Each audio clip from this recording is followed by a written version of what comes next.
제 잘난 맛에 산다라고 하는 말이 있습니다. 자, 이 말을 자아도취 이렇게 표현해 볼 수도 있겠는데요. 사람이 남을 보며 살다 보면 망치는 경우가 종종 있습니다. 자기보다 잘난 사람들을 바라보며 살다 보면 어떻습니까? 자기 만족감이 없어요. 행복을 누리질 못해요. 언제나 열등감에 사로잡혀서 나는 쟤보다 못해. 나는 저 사람보다 부족해. 그러면서 살 수밖에 없어요. 그런데 반대로 자기보다 못한 사람을 바라보며 살다 보면 우월감이 생깁니다. 교만한 마음이 또 생기기도 하지요. 그래서 여러분, 남을 바라보며 사는 것도 중요하겠습니다만 더 중요한 것은 자기를 바라보며 살 줄 아는 사람이 되어야 된다는 겁니다. 다시 말하면 이 말을 다른 말로 표현해 보면 자기 정체성을 분명히 알고 자기가 무엇을 위해 사는 사람인지를 분명히 알고 살아가야 된다라고 하는 것입니다. 나는 누구인가? 나는 누구인가? 그리고 나는 무엇을 위해서 이 땅에 태어났는가? 나는 지금 무엇을 위해서 내가 달려가고 있는가?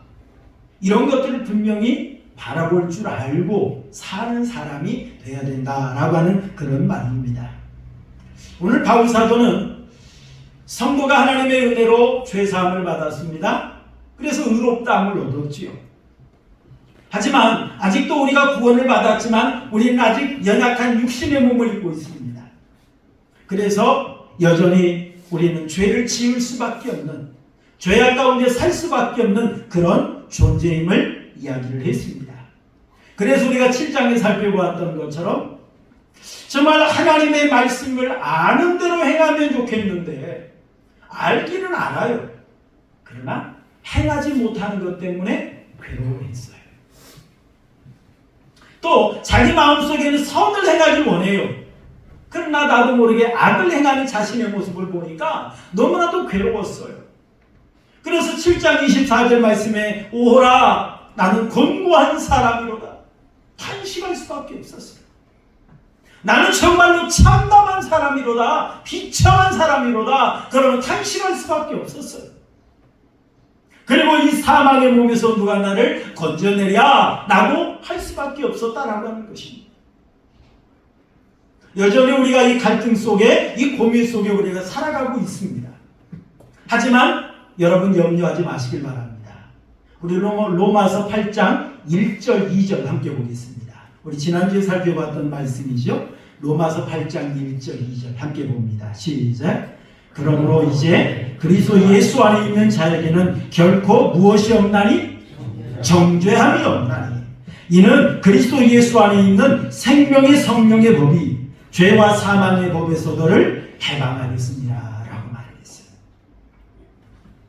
하지만 우리가 여전히 죄악 가운데 살고 있지만 그럼에도 불구하고 우리는 정죄함 받지 않는다. 죄인이라고 판단받지 않는다 이 말이에요. 성령 하나님께서 우리 안에 찾아오셔서 하나님의 은혜와 사랑을 느끼게 하심으로 인하여 우리를 해방하였다라고 하는 것입니다.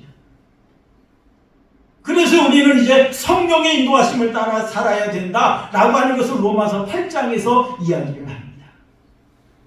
그런데 특별히 오늘 본문 말씀을 보니까 하나님께서 성령 하나님을 보내주심으로 인하여서 우리 성도들에게 베풀어 주신 귀한 은혜의 한 가지를 소개하고 있는 걸 볼 수가 있어요. 그것이 뭐냐면 하나님께서 우리를 하나님의 양자가 되게 해주셨다라고 하는 것입니다. 여러분 오늘 14절 한번 읽어볼까요? 14절 말씀 함께 봅니다. 시작. 무릇 하나님의 영으로 인도함을 받는 사람은 곧 하나님의 무엇이라고 그랬습니까? 아들이라 라고 말했어요. 아들이라. 자, 여기서 이 아들이라 라고 하는 이 말은 하나님의 아들이 되게 해주셨다 그런 말입니다. 하나님의 아들이 되게 해주셨다.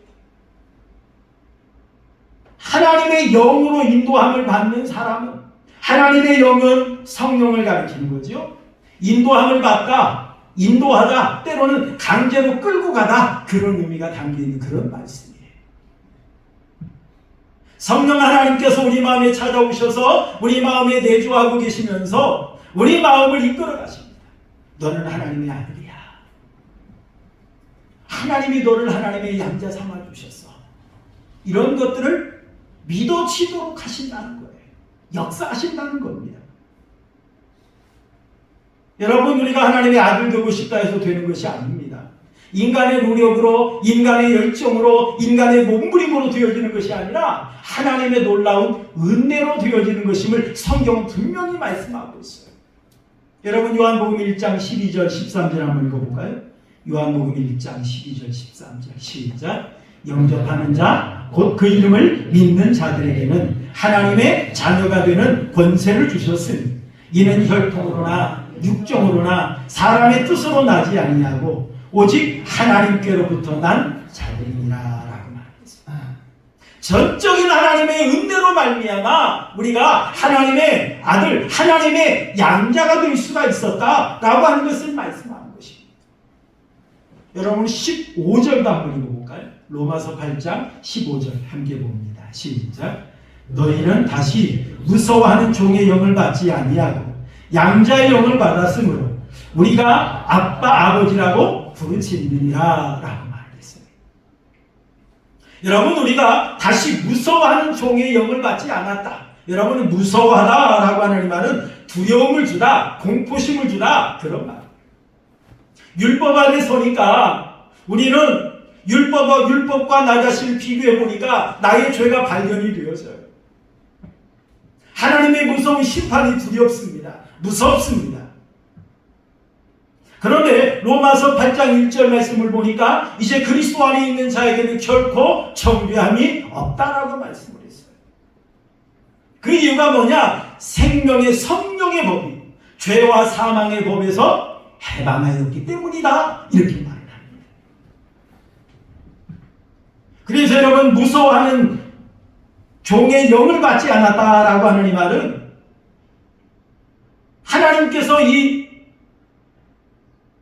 우리로 하여금 죄를 범하고 그의 형벌을 무서워하게 하는 그러한 영을 우리에게 주신 것이 아니라 성령을 우리에게 보내주셔서 하나님의 그 놀라운 은혜를 누릴 수 있도록 하게 하셨다. 그런 말씀입니다. 그리고 양자의 영을 받았으므로, 양자의 영이란 사실 성령 하나님을 가리키는 말씀인데요. 하나님께서 성도를 하나님의 양자 삼기 위해서 보내주신 영, 이걸 양자의 영이라고 말을 해요. 근데 이 양자의 영이 누구냐? 이분이 바로 성령 하나님이다. 이런 말씀입니다. 하나님께서 우리에게 하나님의 영, 성령 하나님을 보내주셔서 우리가 하나님을 가리켜서 아빠, 아버지라 부르게 하셨다라고 말을 합니다. 이 아빠라고 하는 이 말은 아바라는 말인데요. 사랑하는 아버지라는 뜻의 아람어라고 합니다. 우리가 어린 아이들은 아빠를 부를 때, 아버지를 부를 때 아빠라고 부르잖아요. 친근감이 있고 사랑스럽고 정말로 좋아하는 그런 의미로서 아빠 그러죠. 이제 좀 나이가 들고 성숙하면 아빠라고 안 하잖아요. 아버지 이러잖아요. 그런 것처럼 하나님을 나의 친정 아버지로 우리가 믿어지게 하시고, 정말 하나님을 가리켜서 하나님 나의 아빠라고 부를 수 있는 은혜를 주셨다. 사실 여러분 성경에 보면요, 하나님을 가리켜서 아버지라고 부르신 분이 계십니다. 그분이 바로 예수님입니다. 그래서 예수님께서 마태복음 6장에 보니까 기도를 가르치실 때에도 하늘에 계신 우리 아버지요 라고 이렇게 기도하라고 가르치신 걸 볼 수가 있습니다. 하나님을 가리켜서 나의 아빠라, 나의 아버지라고 부를 수 있는, 이 부르짖다 라고 하는 이 말은 소리 지르다, 어떤 표현하다, 그런 뜻입니다. 여러분, 우리가 기도할 때도 하나님을 가리켜서 아버지 이렇게 우리가 고백하지 않습니까? 우리가 고백하고 싶다 해서 고백해지는 것이 아니라 성령 하나님이 우리 안에 들어오셔서 내주하고 계시면서 우리 마음속에 고백하게 하시는 거예요. 고백하게 하시는 겁니다. 사실 여러분, 이 바울 사도가 이 편지를 지금 로마서지 않습니까? 로마에 있는 성도들에게 이 편지를 씁니다. 그래서 로마에 있는 성도들에게 이해를 돕게 하기 위해서 바울 사도가 표현한 것이 바로 양자라는 표현입니다. 양자. 사실 유대인들은 양자를 거의 삼지 않았다고 합니다. 그런데 이 로마에는 양자 제도가 발달했다 그래요. 특별히 이 로마는 많은 전쟁을 했지 않습니까? 전쟁을 하면서 공을 세우면 신분 여하를 따지지 아니하고 전쟁 영웅으로 삼아들었다 합니다. 그리고 그 전쟁 영웅 중에서 황제가 선택을 하면 양자 삼을 수가 있었다고 합니다. 그래서 여러분, 실제로 로마 황제 그 계보를 보면 사진란에 지금 로마 황제 1대에서 5대까지 제가 한번 이렇게 인터넷 찾아서 한번 여기에 올려놔봤습니다. 이 로마의 어떻게 보면 초대 황제라고 할 수 있는 사람이 가이사라고 하는 사람인데, 근데 이 가이사가 이제 황제를 세우는데 그 황제가 누구냐면 아우구스투스라고 하는 사람입니다. 누가복음 1장에 보면 2장 1절에 보면 가이사 아구스도 이렇게 표현했던 사람이 바로 이 아우구스투스라고 하는 이 사람인데요. 사실 이 아우구스투스라고 하는 이 사람은 가이사의 아들이 아니랍니다. 아들이 아니었고 서민 출신의 호민관이었다고 합니다. 그런데 이 가이사를 브루투스라고 하는 사람이 암살을 했대요. 그런데 이 가이사가 생전에 유언장을 써놨다고 합니다.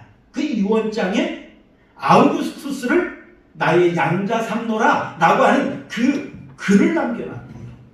그 글을 근거로 해서 이 아우구스투스가 황제가 되었다 합니다. 그래서 로마의 1대 황제가 된 사람이 바로 아우구스투스라고 하는 사람입니다. 이 아우구스투스가 41년 동안 통치를 했다고 그래요. 그리고 이제 2대 황제를 세우는데 이 2대 황제를 티베리우스라고 하는 사람을 세웠습니다. 그런데 이 티베리우스도 아우구스투스가 양자 삼았다고 합니다. 양자로 하여금 황제에 오를 수 있도록 했다라고 하는 거예요.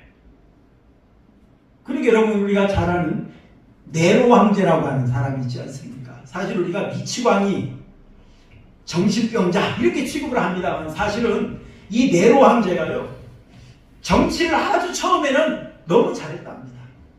노예도 해방시켜주고요, 서민들을 위해서 아주 덕을 베푸는 그런 정치를 했다고 합니다. 그러나 어떤 충격적인 일을 당하고 나서 그 다음부터 좀 정신병자 같은 그런 행동을 했다고 하는 그런 이야기인데요.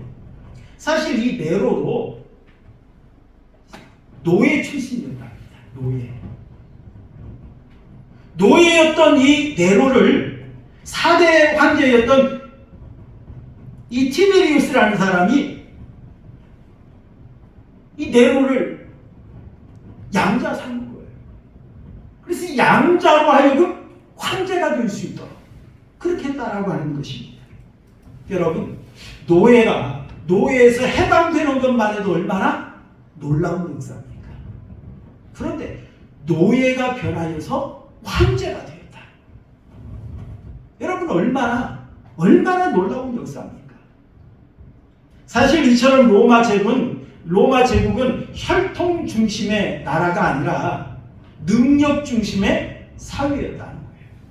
누구든지 신분 여하를 떠나서 능력 있는 사람이면 채용이 될 수 있었다는 거예요. 일할 수가 있었다는 거예요. 심지어 네로 같은 사람은 노예였지만 황제까지 오르는 그런 놀라운 일이 있었다라고 하는 것입니다. 그래서 이 바울 사도는 로마에 있는 성도들에게 죄인이 변하여 지금 어느 자리까지 올라가는 겁니까? 하나님의 아들의 자리까지 올라가는 걸 말하는 겁니다. 이렇게 하나님의 놀라운 은혜로 말미암아 우리가 하나님의 아들이 되었습니다. 지금 이것을 바울 사도는 말하고 있는 걸 볼 수가 있습니다. 여러분, 그런데 그 당시에 양자가 되기 위해서는 증인이 필요했다고 합니다. 어떤 증거가 필요했다라고 하는 거예요. 아까 로마 1대 황제 아우구스투스 얘기할 때는 그 가이사의 유언장이 남아 있었잖아요. 어떤 그런 것을 근거로 해서 양자의 그 권한을 인정을 해주고 아버지의 모든 걸 물려받을 수 있는 특권이 주어졌는데, 그렇다면 여러분, 하나님께서 우리 성도들에게는 하나님의 양자 삼기 위해서 어떻게 해주셨을까요? 여러분 16절 한번 읽어볼까요? 16절 함께 보겠습니다. 16절 시작. 성령이 친히 우리의 영과 더불어 우리가 하나님의 자녀인 것을 뭐 하시나니? 증언하시나니. 성령 하나님께서 우리 안에 계시면서 우리가 하나님의 자녀된 것을 증언해 주신다. 확증해 준다 이 말입니다. 확증해 준다 이 말입니다. 여러분 에베소서 1장 13절 14절 한번 읽어볼까요? 에베소서 1장 13절 14절. 여기서도 동일하게 말씀하고 계십니다. 우리 한번 읽어보시죠. 시작. 그 안에서 너희도 진리의 말씀 곧 너희의 구원의 복음을 듣고 그 안에서 또한 믿어 약속의 성령으로 인치심을 받았으니 이는 우리의 기업의 보증이 되사 그 얻으신 것을 속량하시고 그의 영광을 찬송하게 하려 하심이라 라고 말했습니다. 우리가 예수님 안에서 복음을 듣고 이 복음을 믿어서 우리가 구원받는데 정말 우리 마음속에 들어오셔서 우리 안에 인을 쳐주시는, 도장 찍어주시는 분이 계신다. 그분이 바로 성령 하나님이라. 여러분, 우리가 어떤 계약서를 쓴다든지 어떤 것에 서명을 하지 않습니까? 그것은 뭡니까? 내가 했다라고 하는 증거죠. 내가 책임진다는 거예요. 내가 보증한다. 그런 의미로서 우리가 도장을 찍는 겁니다. 그런 것처럼 하나님께서 우리 안에 성령 하나님을 보내주셨어요. 성령 하나님이 우리 안에 거하게 하십니다. 왜 그럴까요? 우리 안에 우리가 하나님의 은혜 받은 자입니다. 하나님의 자녀요, 하나님의 아들이 되었다는 사실을 우리 안에 확실히 증거하고 확증하기 위해서 보내주셨다는 사실입니다. 여러분, 요즘에 법이 바뀌어서 병원에 가시려면 꼭 신분증 가지고 가야 됩니다 라고 하는 말을 하지 않습니까?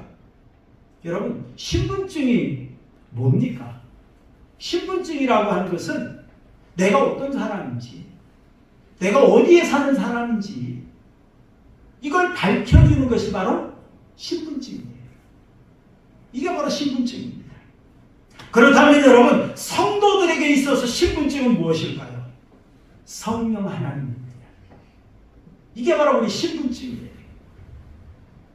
내가 예수 믿는 사람이고 내가 구원받은 백성이고 내가 하나님의 아들이 되었다는 사실을 우리 안에 증거해 주시는 분이 있는데 그분이 바로 성령 하나님이라는 거예요.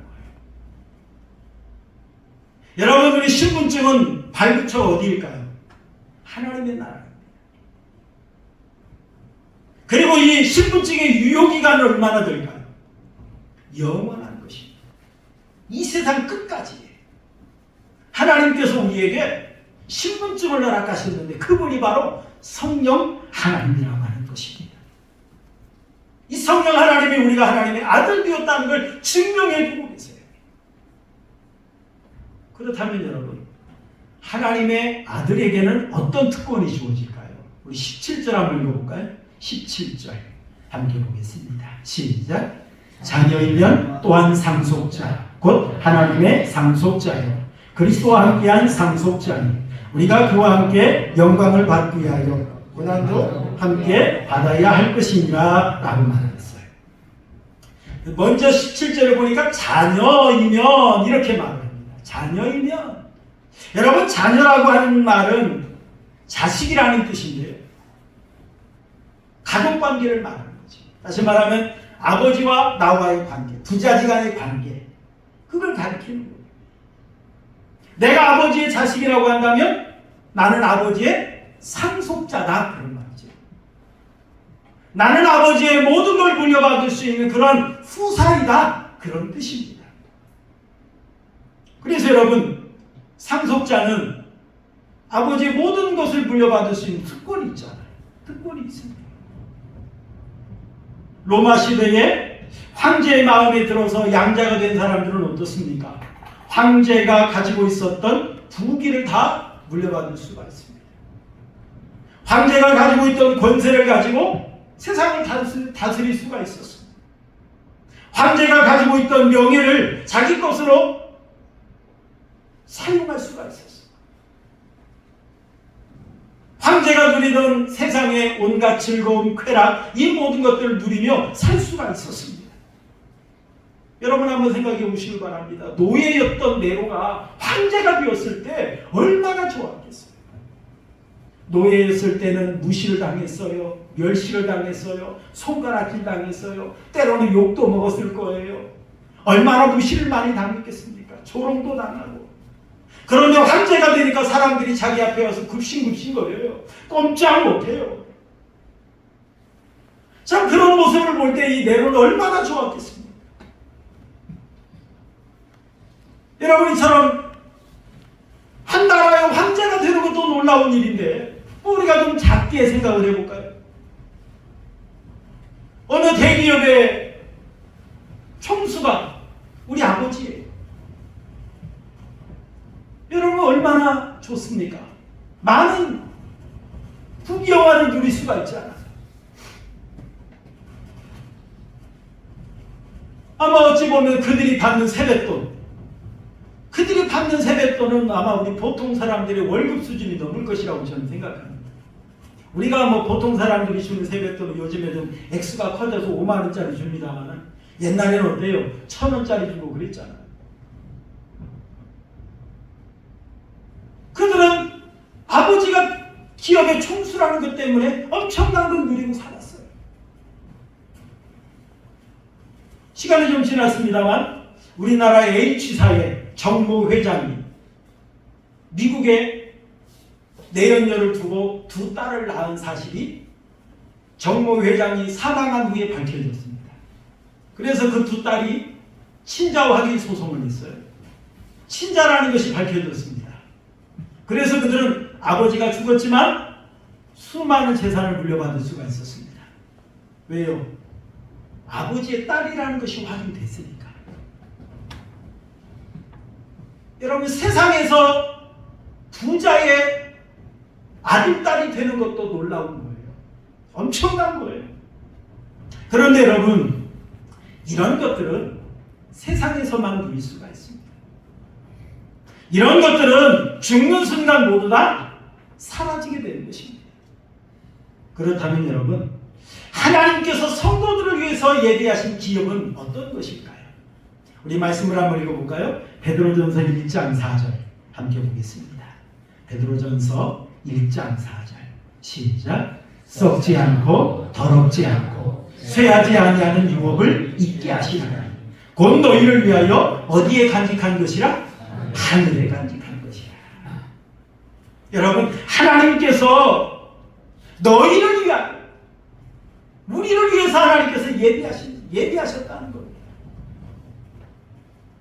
그런데 하나님께서 예비하신 것은 이 세상 것과는 차원이 달라요. 그래서 썩지 않습니다. 더럽혀지지 않습니다. 쇠하지 않습니다. 영원히 남아있는 겁니다. 우리가 이 땅에서 누릴 수도 있습니다만 하나님의 나라에서 영원히 우리가 차지하고 누릴 수 있는 그러한 놀라운 기업임을 말하고 있는 걸 볼 수가 있어요. 여러분, 하나님의 아들 된 사람들은 어떻습니까? 확실히 구원을 보장받습니다.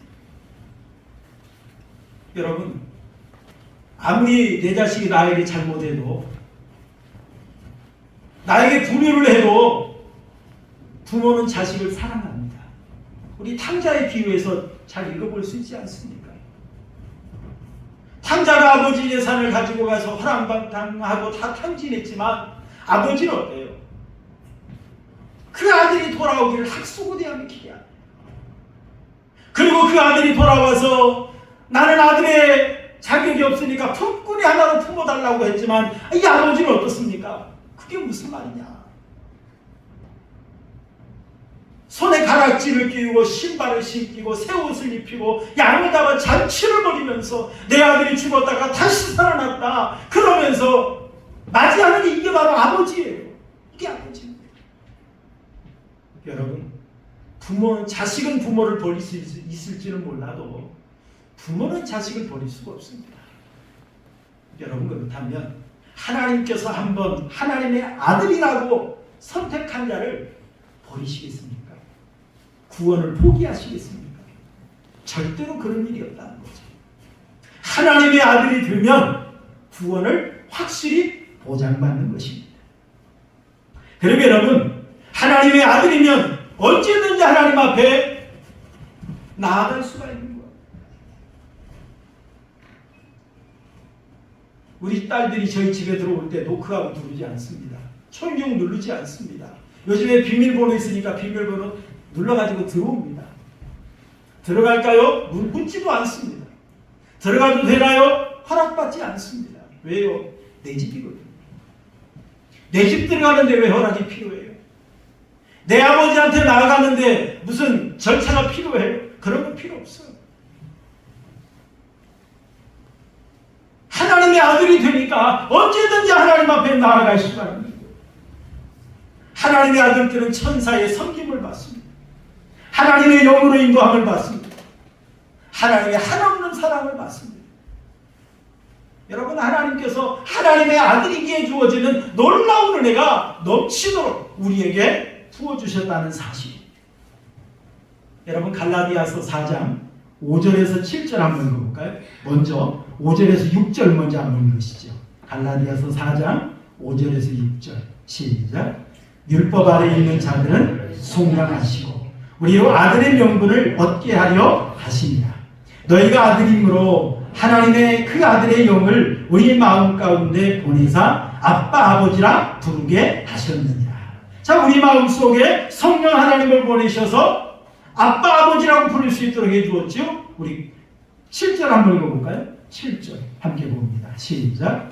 그러므로 네가 이후로는 종이 아니요 아들이니 아들이면 하나님으로 말미암아 무엇을 받을 자 아니라 유업을 받을 자 아니라 유업을 받을 자들이다. 하나님의 나라를 물려받을 수 있는 그런 자들이 되었다라고 하는 것입니다. 여러분, 이 놀라운 이 은혜는 서론에서도 말씀드렸습니다만 전적인 하나님의 은혜로 되어진 거예요. 여러분, 에베소서 2장 5절 6절 말씀 보니까 허물로 죽은 우리를 그리스도와 함께 살리셨고 너희로 은혜로 구원을 받은 것이라 라고 말했어요. 너희는 은혜로 구원을 받은 것이다. 그리고 함께 일으키사 예수 그리스도 안에서 함께 하늘에 앉히시니 하나님의 나라에 들어가서 하나님의 영원한 그 나라를 물려받을 수 있는 특권을 하나님께서 우리에게 주셨다는 사실입니다. 여러분, 우리는 이런 놀라운 은혜 받은 자들입니다. 정말 우리가 하나님의 아들이요 하나님의 자녀라는 확신 가지고 우리가 이 땅에 살아가야 될 줄로 믿습니다. 미국의 테네시주의 한 작은 마을에 벤 후퍼라고 하는 아이가 태어났다고 합니다. 이 아이는 체구도 몹시 작았고 아버지가 누구인지 모르는 사생아였다고 합니다. 그러다 보니까 다른 부모들이 이 후퍼와 노는 것을, 자기 자녀들이 이 후퍼와 노는 것을 싫어했다는 거예요. 쟤는 부모도 누군지 모르는 애야. 쟤는 고아야. 쟤하고 놀지 마. 그랬다는 거예요. 그래서 언제나 혼자 외롭게 생활을 해야 했고 또 많은 아이들에게 멸시를 받았던, 손가락질을 당했던 그런 아이였습니다. 그 후퍼가 12살이 되었을 때 그 마을 교회에 젊은 목사님이 부임하게 되었다고 합니다. 그동안 이 후퍼는 교회 한 번도 가본 적이 없었답니다. 하지만 사람들의 이야기를 들어보니까 젊은 목사님이 오시고 난 후에 교회 분위기가 매우 밝아졌다는 소식을 들었어요. 그래서 나도 한번 들어가고 싶다 라고 하는 그런 마음이 들었습니다. 그래서 아론이 용기를 내어서 예배에 참석을 하게 되었답니다. 예배에 참석을 해도 그저 목사님의 설교만 듣고 많은 사람들이 함께 나오기 전에, 축도 전에 그저 그냥 몰래 빠져나오는 그런 시간을 보냈다는 거예요. 그런데 점점 은혜를 받고 나니까 이제는 예배 끝까지 참여하게 되었다고 합니다. 후퍼가 오늘 또 하나님 앞에 예배를 마치고 은혜를 받았습니다. 사람들이 다 나오는데 목사님이 앞에 서서 서로 악수를 하고 인사를 합니다. 이제 후퍼의 차례가 되었답니다.